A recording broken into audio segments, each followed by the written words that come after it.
Coming up on Sports Weekly, we got some big high school football news here in the city of San Bernardino as Chris Chaddock is leaving Indian Springs for another team in town. We've got those details, plus it was a big weekend for some local guys who are now headed to the NFL.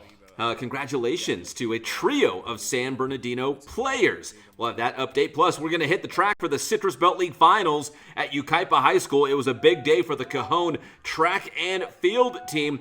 We'll also give you an update on some of the league champions in the softball and baseball world here locally as we get set for the CIF Southern Section Playoffs. We'll tell you which teams punched their ticket to the postseason and which teams were crowned league champions. And then finally, some big basketball news. We brought it to you last week, and now we've got an exclusive interview with CBU basketball star Dominique Daniels, the former SBVC standout, taking his talents right down the road to play for California Baptist, the Lancers. All that and more coming up on this edition of Sports Weekly on IEMG, and it starts right now.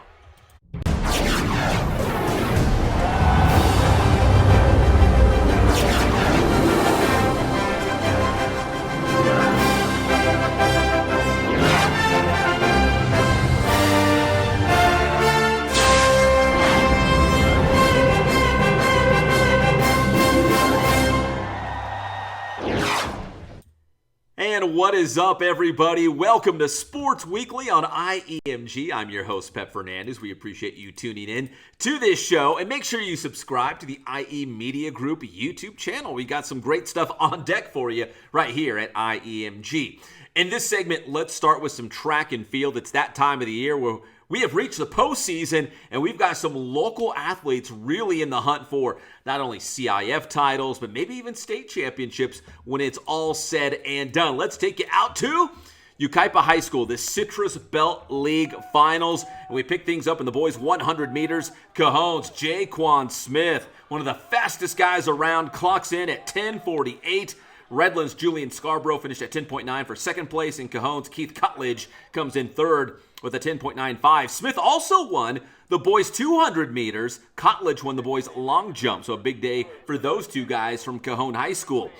Now to the girls' 100 meters here, and it's going to be Yucaipa's Mackenzie Smith right there in the middle. She's going to hold off Catalina Turan and Astrid Turan from Redlands East Valley for the victory. Smith coming in with a time of 12.4 seconds for a big win for Yucaipa in that race. Now we move on to the boys' 800 meters, and it was a great battle between Cajon's Vicente Quiros and Citrus Valley's Mateo Saldana. But first in the girls' 800, that's Hannah Butterfield from Beaumont rolling to the victory. And now the boys' 800, ladies first now. And to the boys, as we mentioned, Vicente Quiros and Citrus Valley's Mateo Saldana going head-to-head, and it was a battle. In fact, it came all the way down to the finish. The two guys trying to kick it into high gear in that home stretch. And it would be Saldana with a time of 1 minute, 56.16 seconds. And Quiros, 1:56.85. So close between these two guys. And now in the girls' 400, it would be Adriana Hewitt from Beaumont. She would clock in with a victory. And finally, in the hurdles, another victory there for Yucaipa. Team-wise, the Cajon boys finished in first place with 124 points. Beaumont took runner-up honors with 116. And for the girls' side, it was Yucaipa finishing on top with 133 points. Beaumont also second for the girls with 116.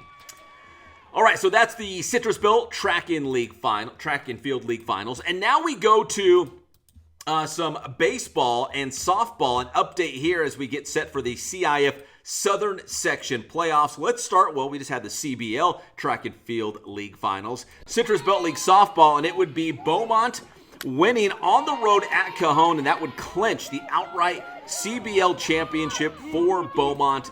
Congratulations to the Cougars. Cajon will finish in second place in the CBL. In fact, Beaumont's going to have a wild card game in Division 1 against Roosevelt. Cajon in Division 3 will be at home against Orange Vista to open up the CIF playoffs. Now let's talk a little CBL baseball. Man, what a great series at the end of the year between Cajon and Redlands East Valley. The Cowboys could have finished as high as second place in the CBL. They had a 3-game series against the Wildcats, In this game, Cajon would win by a final score of 2-0. That was one of the runs that the Cowboys scored right there.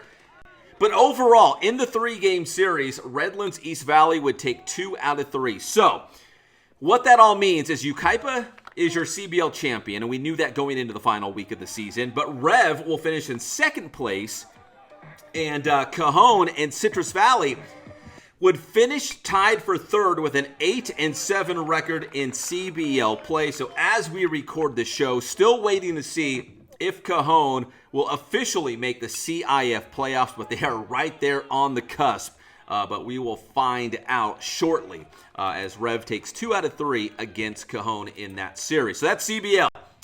To the Skyline League, Fontana taking on Arroyo Valley. The Steelers needing to beat Arroyo in the final game of the season to get a piece of the Skyline League championship, and they would do exactly that. The Steelers with a big 19-1 victory against Arroyo Valley. So it's the Steelers and Notre Dame sharing the Skyline League championship. Both teams with just 3 losses in league play.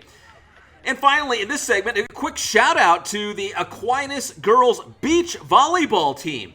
Beach volleyball, finally a CIF Southern Section sport. Not only did Aquinas make the playoffs for the first time, but they picked up their first ever beach volleyball victory, and they made it all the way to the second round in Division II.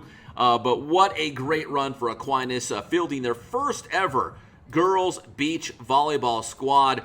We had an interview with Coach Mark Mina just a couple weeks ago. I encourage you to go check it out as we talked a lot about this beach volleyball season and this Aquinas squad, again, making school history, making the playoffs, and winning a playoff match. Congratulations to the Falcons. All right, when we come back here on Sports Weekly on IEMG, we got a lot of big football news. We got some high school head football coaching news and some local guys taking their talents to the NFL. That's next here on Sports Weekly on IEMG.